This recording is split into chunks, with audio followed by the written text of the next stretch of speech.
Hello everyone, welcome back to my channel Golang and DevOps.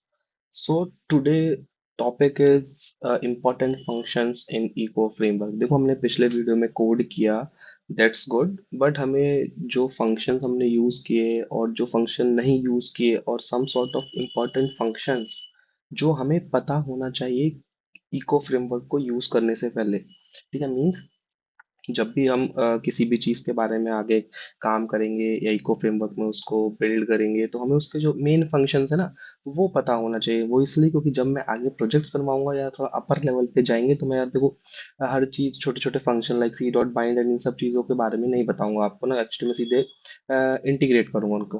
तो चलिए शुरू करते हैं। Okay, okay, just a minute, sorry, yeah. So the first function is eco.new. Basically eco.new करता क्या है? देखो, when you create a new eco instance you are making a fresh web server.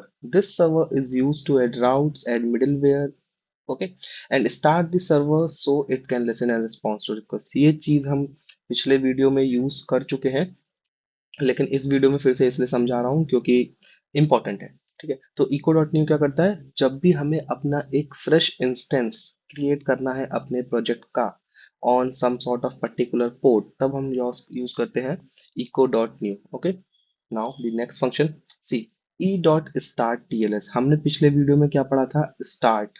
Start क्या होता है? किसी भी प्रोग्राम को हम अपने लोकल पे रन करा रहे हैं, then start is good. Okay, अगर हमने यूज करना है start dot T L S. Start dot T L S क्या यूज होता है? ये बेसिकली हम जब अपने कोड या बिल्ड फाइल्स को जब हम सर्वर पे पोस्ट करते हैं तब हमारा start dot T L S use होता है। और इसमें दो चीजें रिक्वायर्ड है। एक होता है सर्ट फाइल और we can say the certificate file और द की फाइल और we can say that a private key of our server. Okay, तो देखो इसका सिंटेक्स क्या होता है? ई डॉट लॉगर फेटल और स्टार्ट टीएलएस कर दो। कौन से पोर्ट पे भाई? 443 पे स्टार्ट टीएलएस कर दो। मैं पोर्ट डिफाइन कर सकता हूँ दूसरा भी। जो भी पोर्ट्स मेरे EC2 इंस्टेंस या मेरे सर्वर पे ओपन होंगे मैं उसमें से कोई पोर्ट इस पर्टिकुलर सर्विस को अपनी गोलैंग की दे सकता हूँ। ओके, और इसमें जाएगा सर्टिफिकेट फाइल जो सर्वर का सर्टिफिकेट होगा, इंस्टॉल जो SSL certificate we can say that, है ना, वो जाएगा इसमें। या लेट्स एनक्रिप्ट जो फ्री सर्टिफिकेट्स अगर हमें यूज करना है तो हम लेट्स एनक्रिप्ट यूज कर सकते हैं। और जाएगी सर्वर की okay, so star TLS used for hosting our builds और project on server, okay, not on the local host.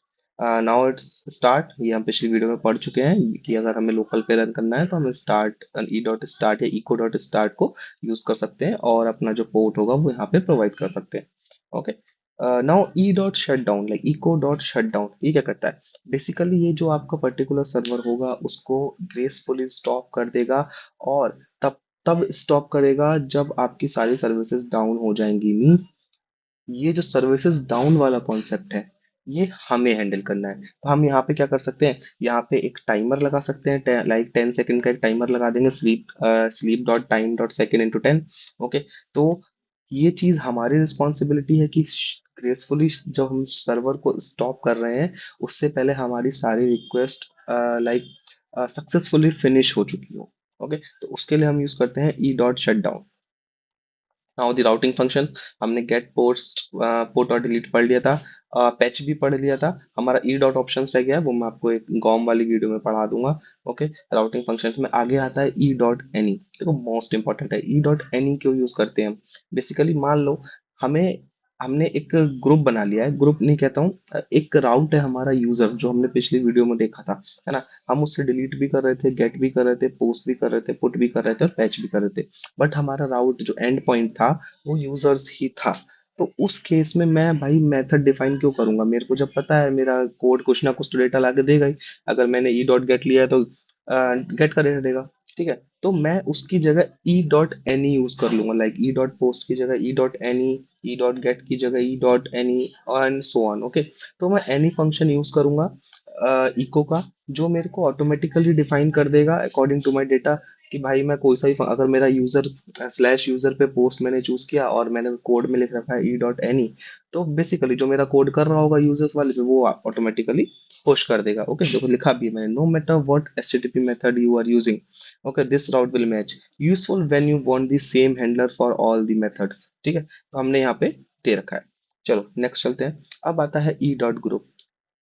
Basically E dot group क्यों यूज होता है, लाइक हमें मल्टीपल राउट्स को under a common prefix host करना है। Like मान लो कभी आपने देखा होगा कि एपीआईज में लिखा रहता है कि /v1/v2, तो हमें वर्जन्स डिफाइन करने हैं। ओके, तो हम उसके लिए ग्रुप यूज कर सकते हैं। जैसे मान लो मैंने यहाँ पे किया है एपीआई इको डॉट ग्रुप और स्लैश एपीआई, उसका एक एंड पॉइंट दे दिया ग्रुप का। अब मेरी जो भी एपीआईज, जैसे अब मैंने यहाँ पे किया एपीआई डॉट गेट, तो अब मेरी जो भी एपीआईज बनेंगी एपीआई डॉट गेट से, तो वो क्या होंगी, स्लैश एपीआई स्लैश यूजर्स। तो मेरी स्लैश एपीआई के अंदर वो सारे एंड पॉइंट्स हैं। ओके, या मैं स्लैश वी1 भी दे सकता हूँ, कोई दिक्कत नहीं, कि मैं वर्जन 1 के अंदर ये जितनी भी एपीआई मैं बनाऊंगा आगे वो होनी चाहिए। तो मैं उसको एक ग्रुप बना दूंगा पर्टिकुलर सेट ऑफ एपीआईज का।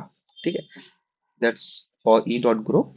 Now E dot file, file में क्या होता है, मैं अपना पाथ दे दूंगा। पाथ मतलब कि मेरे को किस राउट पे या किस एंड पॉइंट पे मेरे को हिट करानी है अपनी एपीआई, और फाइल स्ट्रिंग जो भी मेरा फाइल जहाँ पे होस्टेड है उसका यूआरएल दे दूंगा, और मेरी फाइल वहाँ पे सक्सेसफुली रन होने लगेगी। ठीक है, now C dot bind, most important, पिछली वीडियो में पढ़ा चुका हूँ, फिर से समझा देता हूँ। ऑटोमेटिकली बाइंड जेसन एक्सएमएल और form data into a struct.